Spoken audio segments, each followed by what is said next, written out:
Mamta says, how to know what kind of strategy and games if he ignoring.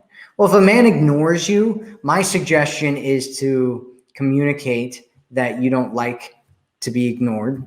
If he comes back, assuming that at some point he comes back and starts talking to you, just let him know that you don't like being ignored and that you're not going to put up with it.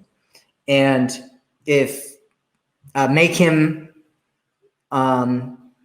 prove to you and chase you and invest in you in order to get you back. And if he ever does it again, just never talk to him again. That's my suggestion, because you don't want to get into a world of playing games and all that kind of stuff. Like, there's a lot of people that are like, oh, how do I get him to stop ignoring me? And how do I get him to stop playing games? And if he's playing games or he's ignoring you, there's one of two reasons.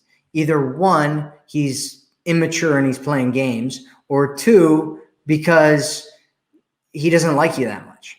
And either one of those reasons are great reasons for you to instead get my program at theforeverwomanformula.com and use what it is that I talk about in my program. That way you don't end up with a guy who's ignoring you and trying to figure out how to make him stop ignoring you and what kind of games and manipulation you should do with him. Just stop doing that, and instead put yourself into a position of value where men are chasing you, are competing for you, for your time and attention. That way, if a guy ignores you, you're like, whatever, right? As long as you're not in a committed relationship, you should have guys competing for your time, attention, love, and commitment.